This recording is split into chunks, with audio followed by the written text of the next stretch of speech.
Bon matin.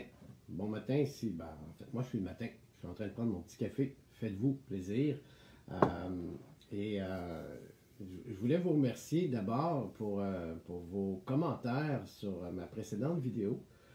J'ai vraiment aimé vous lire. C'était agréable. La réflexion s'est poursuivie en commentaire dans un bel état d'esprit. J'ai trouvé ça vraiment intéressant et merci beaucoup pour tous ceux qui avaient mentionné, qui avaient apprécié la réflexion. Je ne savais pas si c'était pour en faire une deuxième, mais je me suis dit, vous m'avez tous dit, vas-y, on va en avoir d'autres. Donc, on se lance, on y va comme ça pour se faire plaisir. Tiens, pourquoi pas? Faites-vous plaisir, faisons-nous plaisir et poursuivons notre réflexion sur ce monde, sur le changement qu'on veut y apporter et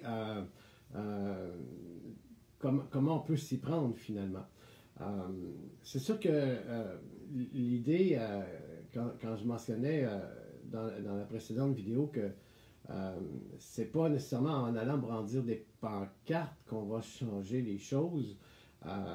Je ne condamne pas non plus les gens qui le font, c'est pas ça l'idée. C'est d'apporter une réflexion en fait sur nos façons de faire, peut-être sur les motivations profondes pour lesquelles on les fait et où mettre notre énergie aussi, comment les faire les choses. Donc c'est un peu une réflexion, mais pas une condamnation. La même chose aussi pour ce qui est des dirigeants de ce monde. Je ne condamne pas des individus, hein, c'est une réflexion sur notre système finalement. De fonctionnement, comment on fonctionne dans notre société. Ce qu'on a vécu depuis quelques années, depuis 2-3 ans, a comme apporté une condition quasiment idéale pour secouer, peut-être, pour ébranler le plus de gens possible. Et on est conscient de plus en plus de cette société, de ce système qui veut dominer.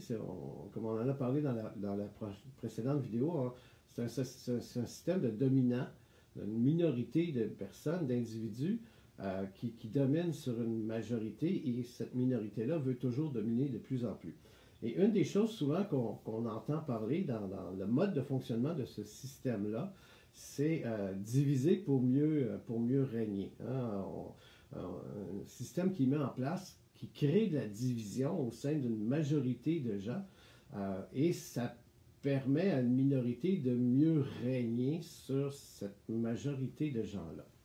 Ramenons ça à une plus petite échelle. Prenons ce même système-là, mais sur un moins grand nombre d'individus pour pousser un peu notre réflexion. Parce que souvent, on dénonce finalement un système en disant oui, ils essaient de nous diviser.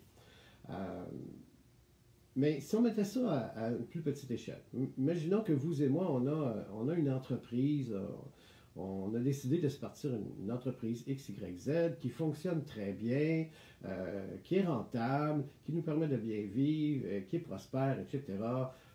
On est deux, donc prenez-le individuellement, vous, individuellement et moi, là, on est deux et notre petite entreprise fonctionne bien. Dans un quartier XYZ d'une petite municipalité ou d'une grande, peu importe. Et là, il arrive une personne dans ce quartier-là qui nous regarde aller et qui a comme intérêt de nous faire faillite et de prendre notre entreprise et finalement de lui prospérer. C'est son but. Et il se met à créer de la division entre vous et moi. Pour pouvoir faire en sorte qu'on se divise, qu'on se chicane, et finalement, on fait faillite et c'est lui qui récolte tous nos clients. Et il essaie par toutes sortes de moyens sournois de nous diviser. S'il y parvient, supposons qu'il y parvient, qu'on se chicane et que notre entreprise, finalement, on fait faillite et cette personne-là récolte notre business, ce pourquoi on a travaillé tellement fort. Qui est responsable de ça? La troisième personne qui a voulu nous voler notre entreprise, puis qui a semé la zizanie entre nous, ou nous qui l'avons laissé faire finalement, nous qui nous sommes divisés. Comprenez que les responsables, c'est nous, c'est vous et moi. On s'est laissé diviser, on avait une belle entreprise qui fonctionnait bien, on s'entendait bien, et on a laissé une tierce personne nous diviser. La troisième personne, c'est ça son but, c'est ça qu'elle voulait. Elle voulait nous diviser pour faire en sorte qu'on fasse faillite, on lâche notre entreprise. Mais qui est responsable de s'être laissé diviser? C'est nous. Continuons notre réflexion, on réfléchit chacun tous les deux de notre côté et on réalise finalement qu'on s'est laissé diviser. Qu'est-ce qu'on doit faire? Se réunir, réaliser ensemble, donc réaliser notre responsabilité et recréer le lien que nous voulons avoir ensemble. Ça ne sert à rien d'aller voir l'autre puis dire t'es un ci, t'es un ça, t'essayes de nous diviser, etc. C'est ça son but, c'est ça qu'il veut. Et plus on va aller le voir, plus on va lui donner des occasions pour continuer à nous diviser, parce que c'est son objectif, c'est ce qu'il veut faire. Encore bien même qu'on irait devant sa porte, faire des manifestations pour essayer de convaincre tout le monde que cette personne-là veut nous diviser, ben, on lui donne d'autres occasions de le faire, parce qu'on entretient une relation avec cette personne-là, en créant une situation de conflit avec.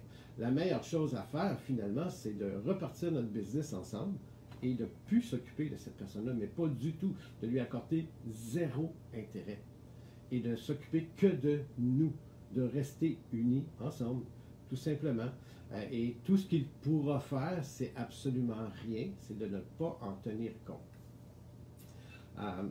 Pourquoi je vous donne cet exemple-là? C'est qu'à plus petite échelle, on saisit mieux, en fait, l'essence de qui est responsable de s'être laissé manipuler par un manipulateur. Je n'ai pas dit qui est coupable, hein, j'ai dit qui est responsable. Nous sommes responsables de s'être fait manipuler, de s'être laissé manipuler par une personne qui a voulu nous manipuler. Et la meilleure chose à faire pour ne plus se laisser manipuler par cette personne-là, c'est de ne lui accorder aucun intérêt, de ne plus lui accorder aucun intérêt.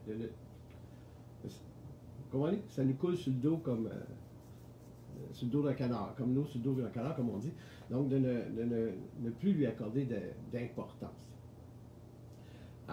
Donc, si on ramène ça maintenant à une grande échelle, c'est un peu les mêmes principes qui sont en cause. Si on sait, nous, en tant que peuple, laisser diviser, c'est nous les responsables.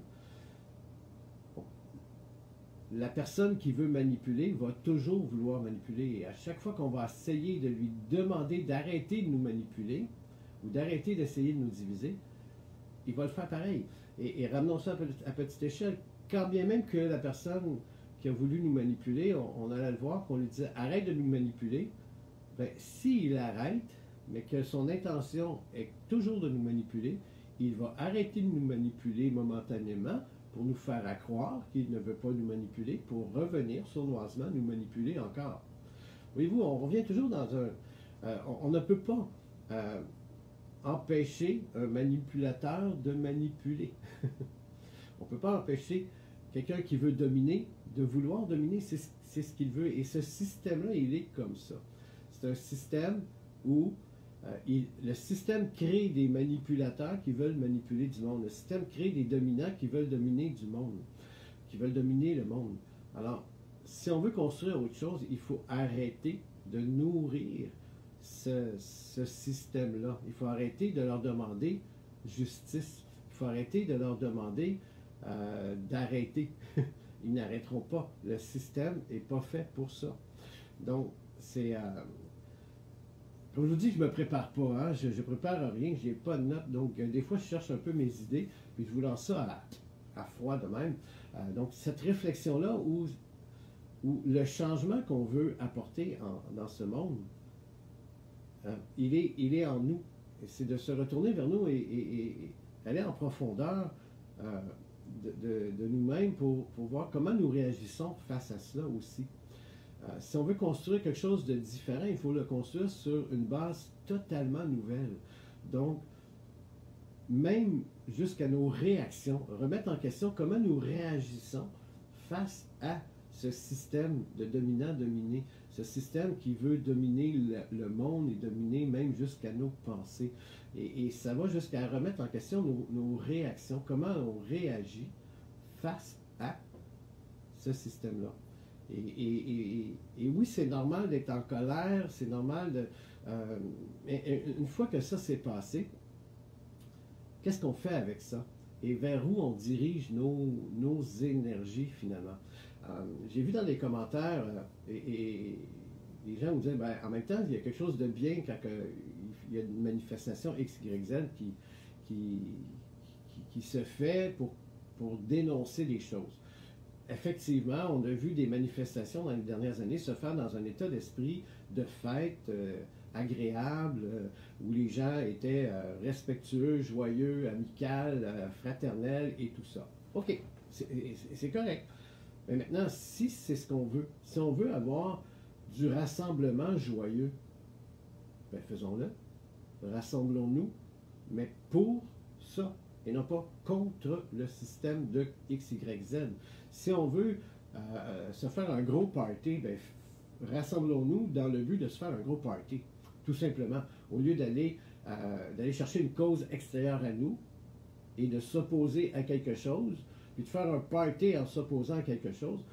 Si ce qu'on aime, c'est les rassemblements joyeux, agréables autour d'un feu de camp, ben faisons-le pour ça, simplement. Alors, on n'a pas besoin d'aller s'opposer à, vous comprenez? Parce qu'à partir du moment où on s'oppose à quelque chose, on donne l'occasion à cet opposant-là de poursuivre son opposition.